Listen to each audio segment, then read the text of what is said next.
Assalamualaikum warahmatullahi wabarakatuh. Selamat pagi anak-anak. Bagaimana kabarnya hari ini? Semoga anak-anaknya Pak Guru semuanya dalam keadaan sehat walafiat. Mari kita belajar bersama, meneruskan pembelajaran yang sebelumnya. Kali ini kita akan mempelajari tema 4 globalisasi, subtema 3 globalisasi dan cinta tanah air. Masih bersama saya Pak Guru, Pak Syifa Urman, guru kelas 6 SD Negeri 5 Bumirejo.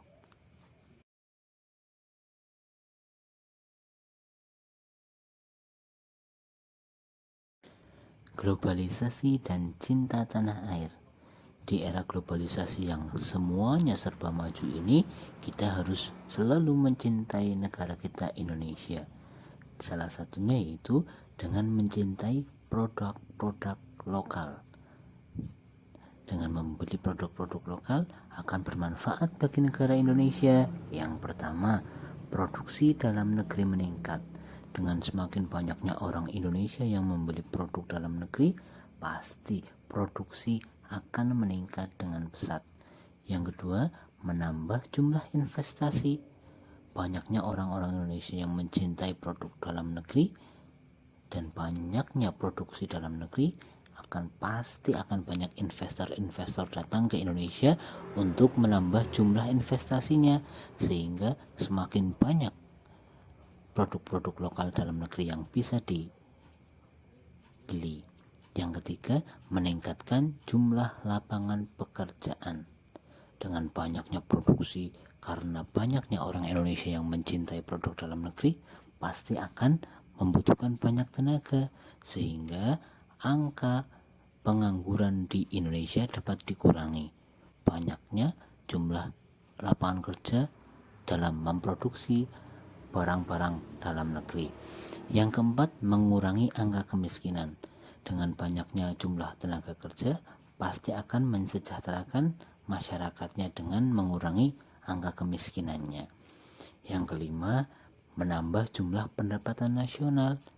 Nah, dengan kita membeli produk-produk dalam negeri kita sendiri, pasti nanti pajak yang didapat oleh negara Indonesia akan meningkat, entah itu dari pajak penjualan ataupun pajak pembelian.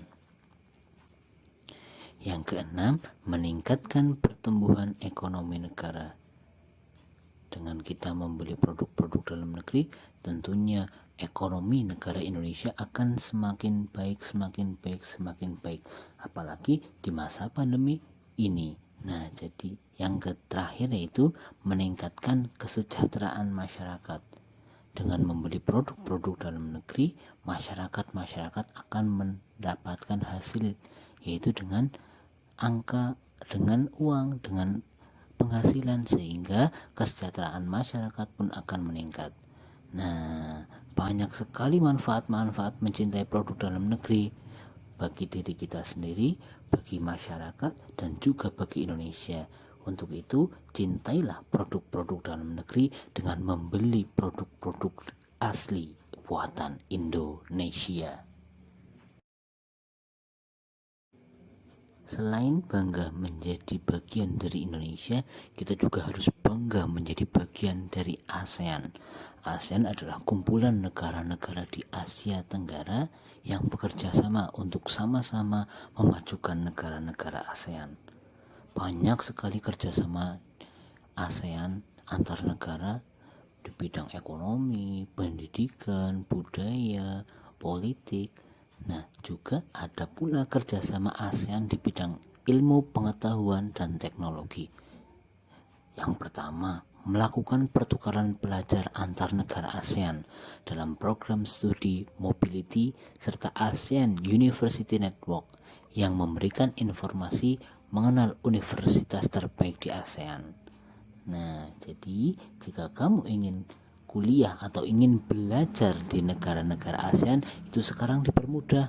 Ingin kuliah di Singapura, Malaysia, Thailand, dan negara-negara ASEAN lain, kita akan dipermudah. Yang kedua, meningkatkan jumlah tenaga ahli ASEAN yang memiliki keahlian di bidang ilmu pengetahuan. melalui pemberian bantuan kepada para ahli untuk mengembangkan berbagai temuan dan riset yang bermanfaat bagi masyarakat ASEAN dalam bidang ilmu pengetahuan dan teknologi. Nah, jadi tenaga-tenaga ahli di ASEAN itu saling memberikan informasi, saling memberikan masukan untuk dapat mengembangkan ilmu pengetahuan dan teknologi. Banyak sekali contohnya, seperti Malaysia sudah bisa mengembangkan mobil-mobil proton, seperti Indonesia juga bisa mengembangkan mobil-mobil SMK. Nah, itu saling bekerja sama memberikan masukan, sehingga kedepannya diharapkan negara-negara ASEAN dapat memproduksi barang-barangnya sendiri tanpa mengimpor dari negara luar ASEAN. Nah, kita harus bekerja sama dengan sesama negara-negara ASEAN supaya negara ASEAN juga bisa maju di tingkat dunia. Berbicara tentang kerjasama negara-negara ASEAN, Indonesia juga mempunyai kerjasama dengan masing-masing negara anggota ASEAN. Negara ASEAN ada 10. Nah, Indonesia juga menjalin semua kerjasama dengan semua negara-negara. Yang pertama ada Singapura. Singapura, Malaysia, dan Indonesia berada di satu selat Malaka, saling bersinggungan dan saling bekerja sama. Selat Malaka adalah jalur perdagangan internasional khususnya di bidang laut yang sangat strategis, sehingga banyak negara-negara asing yang melintasi Selat Malaka. Tentunya perlu diawasi oleh Singapura, Malaysia, dan Indonesia supaya selat tersebut dapat diawasi bersama-sama, tidak disalahgunakan. Nah, selain itu Indonesia juga menjual minyak mentah, timah, besi, dan berbagai macam kebutuhan-kebutuhan pokok. Selain itu juga menjual bahan-bahan makanan kepada Singapura. Dengan Malaysia dan Indonesia adalah negara saudara negara. Nah, keduanya mempunyai kultur budaya yang sama. Kerjasama di bidang makanan, pertanian, peternakan, dan agribisnis dilakukan oleh Indonesia dan Malaysia dengan intens. Kemudian dengan negara Filipina menjual gula dengan kualitas yang baik. Indonesia membeli gula dari Filipina jika kekurangan. Nah, tapi Indonesia juga menjual sumber daya alam seperti minyak, besi, timah, kemudian emas, dan berbagai macam sumber daya alam yang lain. Kemudian dengan Laos adalah negara yang baru saja merdeka, belum terlalu berpengalaman. Nah, Indonesia membantu di bidang pertanian dan kehutanan. Nah, sudah sekian tahun, berpuluh-puluh tahun Indonesia membantu di bidang pertanian dan kehutanan supaya Laos bisa mengikuti perkembangan di negara-negara ASEAN. Kemudian kerjasama dengan Vietnam di bidang migas, pariwisata, dan kawasan laut.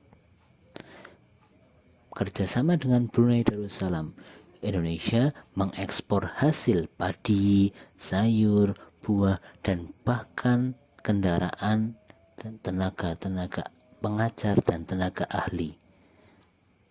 Nah, banyak tenaga pengajar maupun tenaga ahli yang dikirim ke Brunei Darussalam untuk mengembangkan negara tersebut.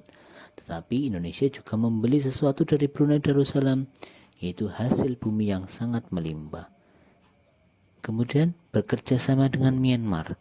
Indonesia bekerja sama dengan Myanmar khususnya dalam kerjasama di bidang transportasi. Indonesia menjual kereta api ke Myanmar. Kemudian kerjasama dengan Thailand, impor beras dan gula Thailand. Thailand itu julukannya lumbung padi ASEAN.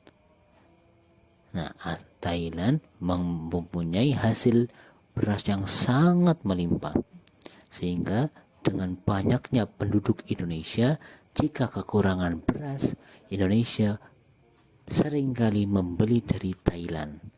Selain itu, Indonesia juga membeli gula dari Thailand. Namun, Thailand juga membeli sesuatu dari Indonesia, yaitu kayu lapis. Kemudian ada juga pesawat terbang pernah membeli dari Indonesia. Dan kerjasama lain di bidang perikanan antara Indonesia dan Thailand juga sudah terjalin dalam kurun waktu yang sangat lama. Kemudian dari Kamboja, Indonesia juga bekerja sama dengan Kamboja. Kamboja itu dikenal dengan kualitas padi yang sangat baik di negara ASEAN.